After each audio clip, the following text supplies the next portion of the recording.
Good morning વિદ્યાર્થી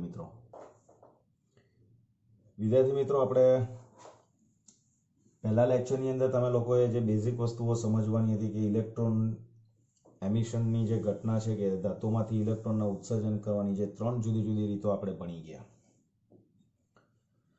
એમાં પહેલી હતી thermionic emission, second that is field emission અને third one that is photoelectric emission. બરાબર.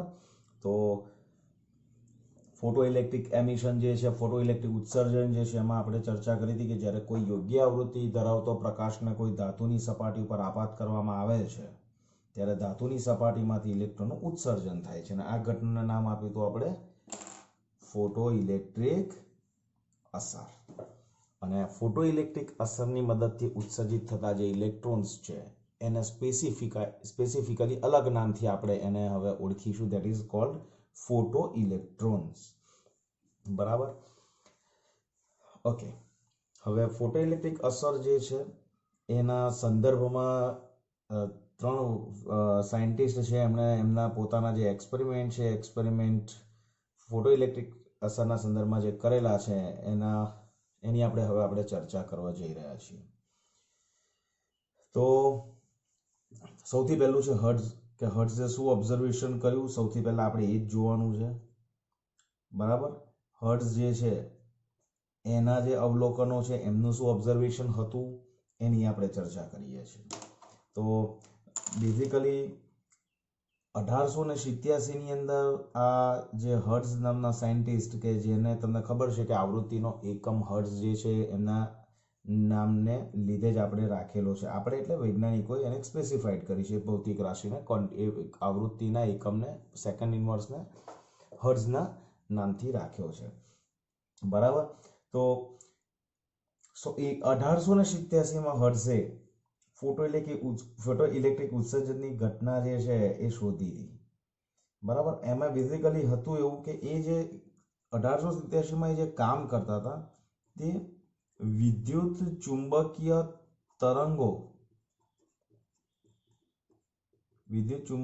તરંગોના ઉત્સર્જન કરવા માટેના પ્રયોગો એ કરતા હતા. અને એમના પ્રયોગોની અંદર એ શું કરતા હતા તો કે બે ધાતુના સળિયા વચ્ચે અહીંયા એક સ્પાર્ક ડિસ્ચાર્જના એક એક્સપેરિમેન્ટ્સ કરતા હતા. અને અહીંયા આગળ એમનું એક ડિટેક્ટર હતું. આ બ્રાસના બે ગોળા હોય છે. આ એક સિમ્પલ રચના, તમારે હમણાં એની કે ડિટેલમાં જરૂર નથી પ્રેક્ટિકલની, પણ આ એક ડિટેક્ટર છે. This is called detector. એ શું કરે કે અહીંયા જ્યારે સ્પાર્ક થાય અને ઇલેક્ટ્રોમેગ્નેટિક ફિલ્ડ જનરેટ થાય ને તો એક એનર્જી છે. ઇલેક્ટ્રોમેગ્નેટિક ફિલ્ડ જે છે, ઇલેક્ટ્રોમેગ્નેટિક વેવ્સ જનરેટ થાય છે, પોતે એક એનર્જી છે. અને એનર્જી વાળા તરંગો જ્યારે આની વચ્ચેથી પસાર થાય ને ત્યારે ડિટેક્ટર વચ્ચે એ અગેન એક સ્પાર્ક થાય. એ સ્પાર્કના આધારે એ સ્પાર્કની હાજરી એવું સૂચવે છે કે ઉત્સર્જિત થયેલા આ સ્પાર્ક ગેપની અંદર વિદ્યુત ચુંબકીય તરંગોનું ઉત્સર્જન થઈ રહ્યું છે. આવા પ્રયોગો એ કરતા હતા. અને એ પ્રયોગો દરમિયાન એમણે જોયું કે જે ઉત્સર્જક પ્લેટ હોય એ ઉત્સર્જક પ્લેટ જે હતી, આ ધારો કે ઉત્સર્જક પ્લેટ છે, એના ઉપર જ્યારે અલ્ટ્રાવાયોલેટ રેડિયેશન્સ આપાત કરી આ ઉત્સર્જક પ્લેટ પર જ્યારે અલ્ટ્રાવાયોલેટ પ્રકાશ આપાત કર્યો ત્યારે ડિટેક્ટર જે હતું ને એ ડિટેક્ટરની આસપાસ જે સ્પાર્ક થતું હતું ને સ્પાર્કની ઇન્ટેન્સિટી ખૂબ મોટી હતી. બરાબર. એટલે એમણે શું એઝ્યુમ કર્યું કે જ્યારે ધાતુની સપાટી પર પ્રકાશ આપાત થાય છે ત્યારે ધાતુની સપાટી પાસેના કેટલાક ઇલેક્ટ્રોન આ આપાત વિકિરણ જે છે, આપાત વિકિરણમાંથી જે પદાર્થ, જે આપાત વિકિરણ જ્યારે સપાટી પર આપાત થાય છે ત્યારે એ જે ઇલેક્ટ્રોન્સ હતા એ ઇલેક્ટ્રોન્સ એ ઉર્જા પ્રાપ્ત કરે છે અને આયનોના આકર્ષણ બળને પાર કરી શકે એટલી ઉર્જા એની પાસે કલેક્ટ થઈ જાય તો એ ઉર્જા વાપરી અને ધાતુની સપાટીમાંથી બહાર આવે છે. બરાબર. તો આ હતું હર્ટ્ઝનું ઓબ્ઝર્વેશન. ક્લિયર? તો આટલી ખાલી તમારે જનરલ ચર્ચા છે કે ભાઈ હર્ટ્ઝનું ઓબ્ઝર્વેશન શું હતું. તો કે આ હર્ટ્ઝનું ઓબ્ઝર્વેશન હતું કે ભાઈ ઉત્સર્જક સપાટી પર અલ્ટ્રાવાયોલેટ પ્રકાશ આપાત કરે તો સપાટીમાં રહેલા જે ઇલેક્ટ્રોન્સ છે એ આપાત પ્રકાશમાંથી કંઈક ઉર્જાનું શોષણ કરે છે અને એ ઇલેક્ટ્રોન એનર્જાઇઝ થાય છે અને એ આયનોના જે પ્રબળ આકર્ષણ બળના કારણે જે જોડાયેલા હતા, જકડાયેલા હતા, એમાંથી મુક્ત થવા માટે એ એનર્જીને યુઝ કરે છે. એક સિમ્પલ ભાષામાં મેં તમને આ એનું અર્થઘટન અને એના અવલોકનોની આપણે ચર્ચા કરી. ત્યારબાદ આવે છે બીજા સાયન્ટિસ્ટ વિદ્યાર્થી મિત્રો લેનાર્ડ. લેનાર્ડે શું ઓબ્ઝર્વેશન કર્યું તો એ પણ તમને કહ્યું. એમણે શું કર્યું કે એક શૂન્યાવકાશિત ડિસ્ચાર્જ ટ્યુબ લીધી.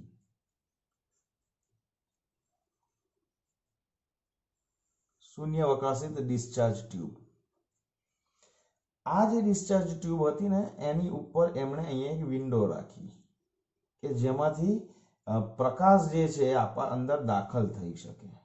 અહીંયા પ્રકાશ દાખલ થઈ શકે અને આ જે પ્રકાશ આવે ને તો ત્યાં આગળ એમણે અહીંયા એક ઉત્સર્જક રાખે, એક ફોટોસંવેદી સપાટી.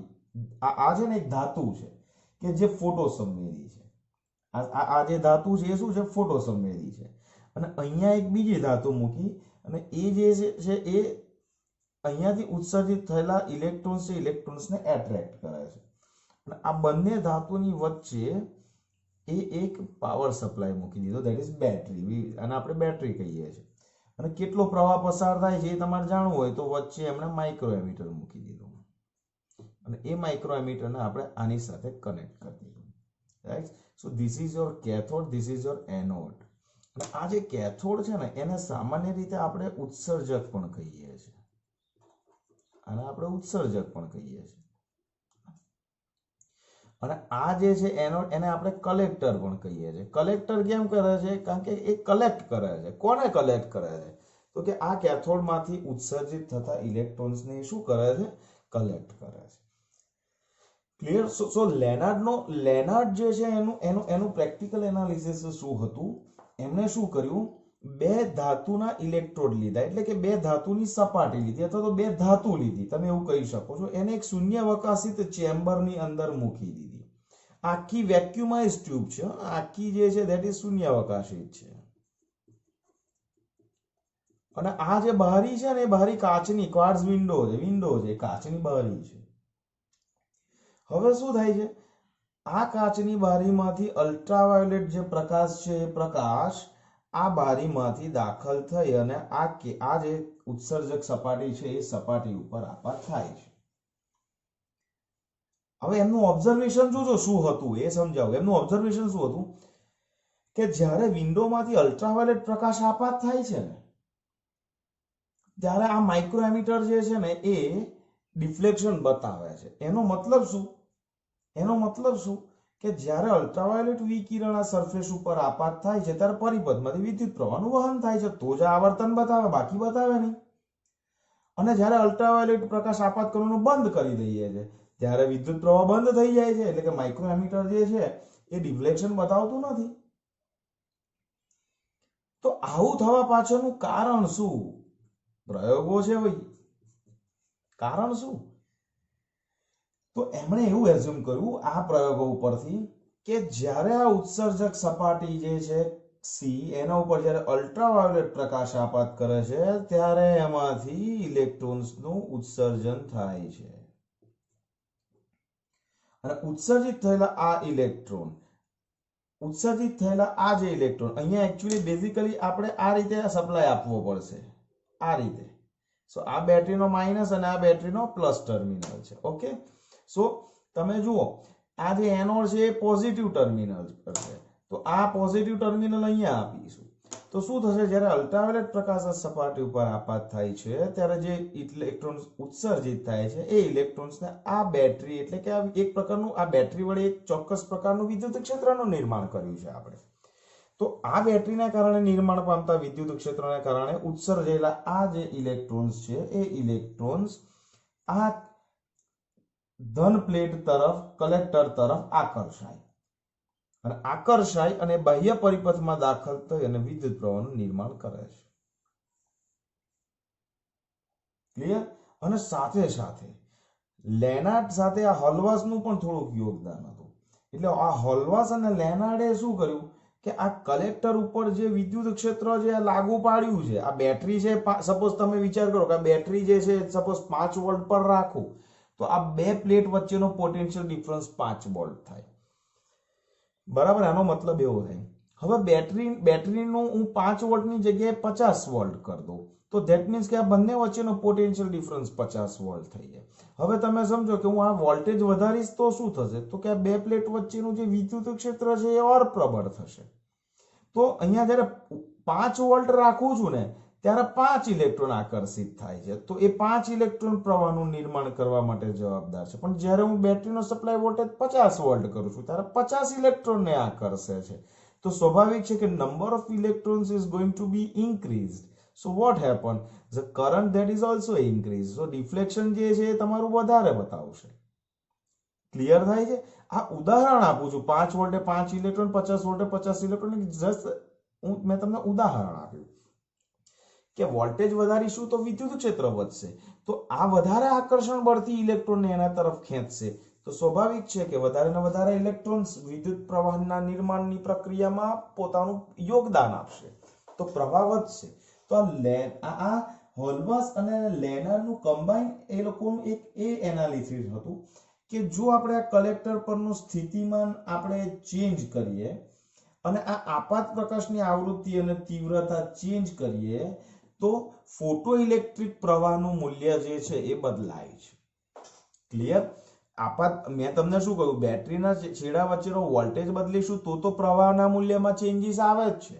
પણ એવું કહે છે કે આપાત પ્રકાશની ઇન્ટેન્સિટી ચેન્જ કરીએ છીએ કે આવૃત્તિ ચેન્જ કરીએ છીએ તો પણ ફોટો ઇલેક્ટ્રિક કરંટ જે છે ફોટો ઇલેક્ટ્રિક કરંટ ચેન્જ થઈ રહ્યું છે.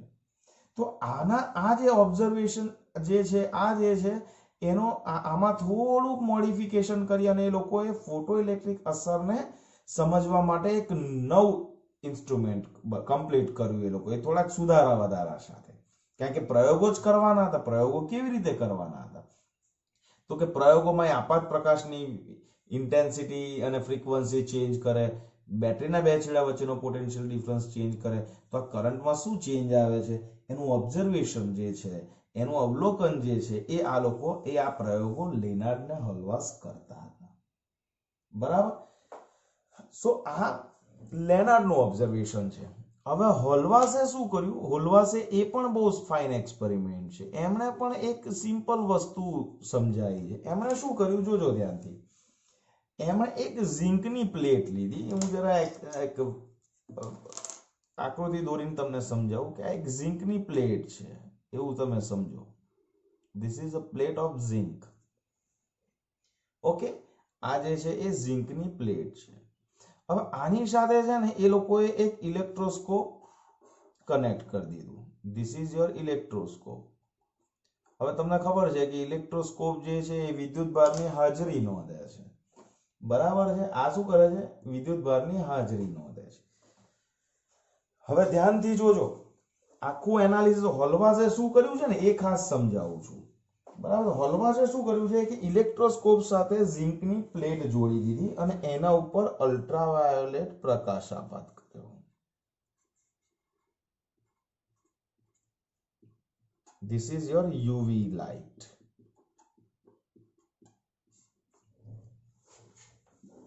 આ શું છે તમારું યુવી, આ તમારી યુવી લાઇટ છે, અલ્ટ્રાવાયોલેટ પ્રકાશ છે. અને એના પછી એને જે ઓબ્ઝર્વેશન કર્યું એ જોજો ધ્યાનથી. સાંભળજો, 3 રીતે એને એક્સપેરિમેન્ટ કર્યા. સૌથી પહેલા એમણે છે ને આ ઝિંકની પ્લેટ છે ને એ ઋણ વિદ્યુત ભારિત લીધી. જોજો ધ્યાનથી, ઝિંક પ્લેટ જે છે એ ઋણ વિદ્યુત ભારિત લીધી. એટલે આ ઓલરેડી આ સમજો, આ ઋણ વિદ્યુત ભારિત છે. સમજો છો તમે? આ પ્લેટ જે છે શું કરે છે, ઋણ વિદ્યુત ભારિત છે. ઓલરેડી આના ઉપર નેગેટિવ ચાર્જ ઓલરેડી છે. ઓકે, હવે જ્યારે એના પર અલ્ટ્રાવાયોલેટ પ્રકાશ આપાત કરવામાં આવે છે ત્યારે આના ઉપરનો જે ચાર્જ આ જે છે ને વિદ્યુત ભારિત પ્લેટ જે છે ને વિદ્યુત ભારની દ્રષ્ટિએ તટસ્થ બને છે. એ ક્યારે પોસિબલ છે? તમે સિમ્પલ વિચારો કે અલ્ટ્રાવાયોલેટ આ ઓલરેડી ઋણ વિદ્યુત ભારિત પ્લેટ છે, એના ઉપર યુવી લાઇટ આપાત કરો, યુવી લાઇટ આપાત કરીએ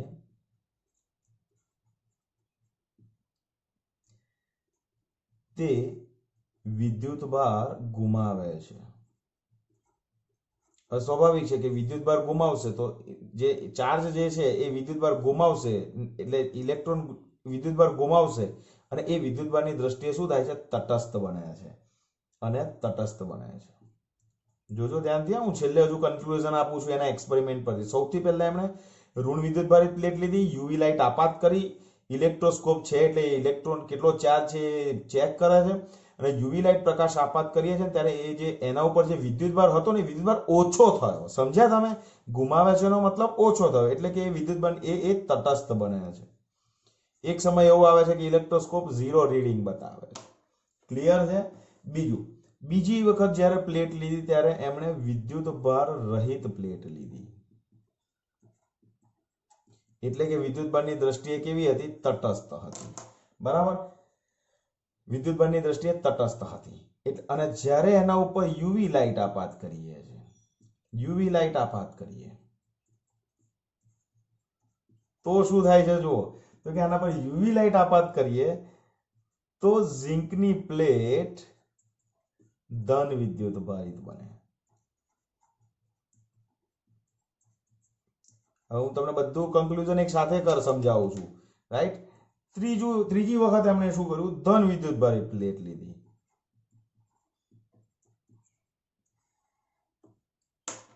અને જ્યારે એના ઉપર યુવી લાઇટ આપે છે, યુવી લાઇટ આપાત થાય તો શું થશે? તો કે ઝિંકની પ્લેટ પર ધન વિદ્યુત ભાર વધે છે. ચલો, આ બધાનું એક કોમન કન્ક્લુઝન નીકળે છે. જો તમે ધ્યાનથી વિચારશો તો જ્યારે તમે ઋણ વિદ્યુત ભારિત પ્લેટ લો છો ને યુવી લાઇટ આપાત કરો છો તો એ ઋણ વિદ્યુત ભાર ગુમાવે છે તો જે તટસ્થ બને. વિદ્યુત ભાર રહિત લો છો ત્યારે એ ધન વિદ્યુત ભારિત બને. એનો મતલબ ધન વિદ્યુત ભાર ત્યારે બનશે જ્યારે નેગેટિવ ચાર્જ એનામાંથી રિમૂવ થશે. ઋણ વિદ્યુત ભારિત હતી, આપાત કરીશું ને જો એ વિદ્યુત ભાર ગુમાવે છે, ધેટ મીન્સ કે નેગેટિવ ચાર્જ દૂર થાય છે. વિદ્યુત ભાર રહિત લઈશું ત્યારે એ ધન વિદ્યુત ભારિત બને છે, તો ધેટ મીન્સ કે ઋણ વિદ્યુત ભારિત દૂર થાય છે. ધન વિદ્યુત ભારિત તમે લો છો અને યુવી લાઇટ આપાત કરો છો તો એના પરનો ધન વિદ્યુત ભાર વધે છે, એનો મતલબ ઋણ વિદ્યુત ભાર દૂર થાય છે. એટલે આના ઉપરથી એક કન્ક્લુઝન નીકળ્યું. શું તારણ નીકળ્યું આના ઉપરથી? જે તારણ શું નીકળ્યું? શેમાં? હોલવાસની વાત કરું છું. હોલવાસમાં તારણ શું નીકળ્યું? કે ઝિંક પ્લેટ પર યુવી પ્રકાશ આપાત કરવામાં આવે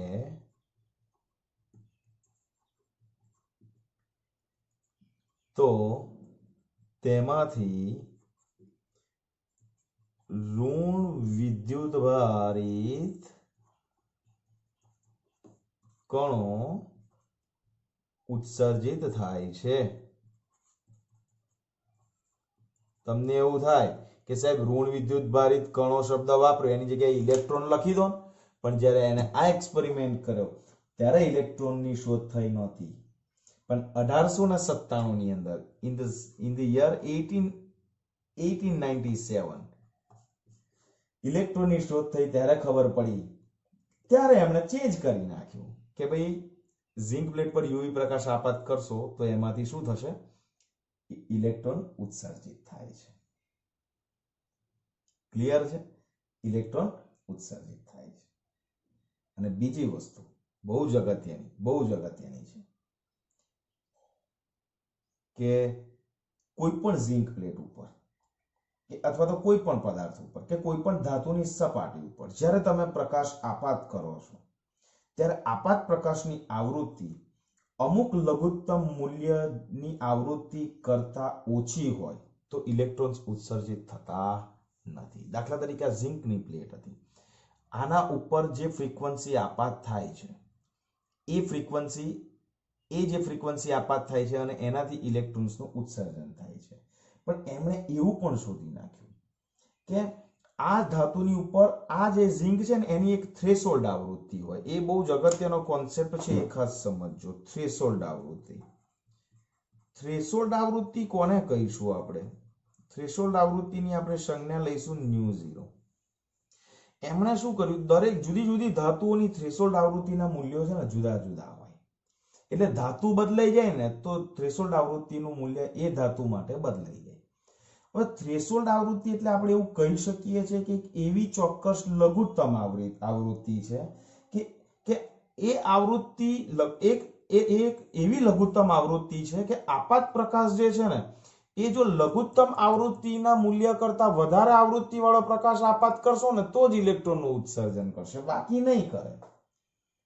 બરાબર? એટલે આપણે ઇન શોર્ટ એવું કહી શકીએ છે કે આપેલી ધાતુમાંથી ફોટો ઇલેક્ટ્રોનનું ઉત્સર્જન કરવું હોય તો આપાત આવૃત્તિનું મૂલ્ય એ ધાતુની થ્રેશોલ્ડ આવૃત્તિના મૂલ્યો કરતા વધારે હોવું જરૂરી છે. તો આપાત પ્રકાશની આવૃત્તિ ν હોય, સો ν ઇઝ ગ્રેટર ધેન ν0 હોય થાય તો જ આ ν એટલે આપાત પ્રકાશની તીવ્રતા છે. ν એ શું છે? આપાત પ્રકાશની આવૃત્તિ છે. ν0 શું છે? જે તે ધાતુની થ્રેશોલ્ડ આવૃત્તિ છે. એટલે આપાત પ્રકાશની આવૃત્તિ જે તે ધાતુની થ્રેશોલ્ડ આવૃત્તિ કરતા વધારે હોય તો જ ફોટો ઇલેક્ટ્રિક અસર ઉદ્ભવે, એટલે કે તો જ ફોટો ઇલેક્ટ્રોન્સ ઉત્સર્જિત થાય, બાકી થાય નહીં. ક્લિયર? ક્લિયર અહીં સુધી? તો આ વસ્તુ ખાસ તમારે સમજવાની છે, થ્રેશોલ્ડ આવૃત્તિ. અને આ જે થ્રેશોલ્ડ આવૃત્તિ છે એ દ્રવ્યના પ્રકાર અથવા ધાતુની જાત પર આધારિત છે. ઓકે? સો થ્રેશોલ્ડ આવૃત્તિની વ્યાખ્યા આપણે શું આપીશું? થ્રેશોલ્ડ આવૃત્તિની વ્યાખ્યા આપણે આપવી હોય તો શું આપીશું? થ્રેશોલ્ડ આવૃત્તિ એટલે કોઈ પણ ધાતુની એક એવી લઘુત્તમ આવૃત્તિ કે એ આવૃત્તિથી વધારે આવૃત્તિ વાળો પ્રકાશ એના ઉપર આપાત થાય તો જ એ પોતાનામાંથી ફોટો ઇલેક્ટ્રોનનું ઉત્સર્જન કરવા દે, બાકી કરવા દે નહીં. ક્લિયર? ક્લિયર છે? તો આવા ઘણા બધા એમસીક્યુઝ પણ તમને લોકોને મળશે કે ઝિંક, કેડમિયમ, અથવા તમે આ બધા એમસીક્યુ છે કે ભાઈ ઝિંક, કેડમિયમ, પછી મેગ્નેશિયમ, આ બધી જે ધાતુઓ છે ને એમાંથી તમારે ફોટો ઇલેક્ટ્રોન્સનું ઉત્સર્જન કરવું હોય ને તો અલ્ટ્રાવાયોલેટ પ્રકાશ આપાત કરશો તો થશે. બરાબર છે?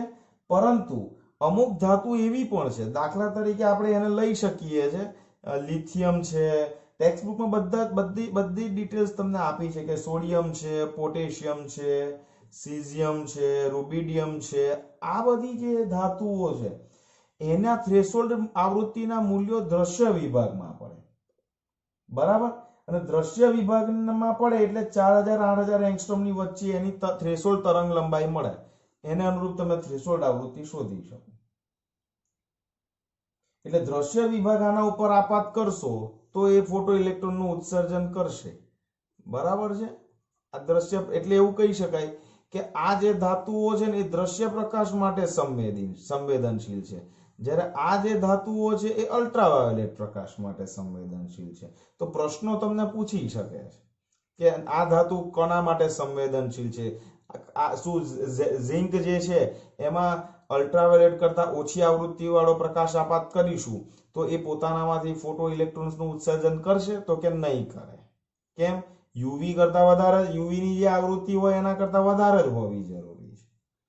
બરાબર? અને આ જે થ્રેશોલ્ડ આવૃત્તિ જે છે કોના પર આધારિત છે? તો કે દ્રવ્યની જાત ઉપર આધારિત છે અથવા ધાતુની જાત ઉપર આધારિત છે. ક્લિયર થાય છે? તો આટલી વસ્તુ વિદ્યાર્થી મિત્રો તમારે સમજવાની હતી, જે મેં તમને સમજાવવાનો પ્રયત્ન કર્યો છે. એક વાર નહીં, બે વાર નહીં, 3 વાર વિડીયો જોવાનો થાય તો જોઈ લેજો, પણ જોઈને ટેક્સ્ટ બુક પણ રિફર કરજો કે જેનાથી આ બધા એમસીક્યુઝ જે છે એ તમે ત્યાં આગળ નોટ ડાઉન કરી શકો. અને આ બધા એમસીક્યુ જ છે તમારા. Okay? So take care and stay safe. જય શ્રી કૃષ્ણ.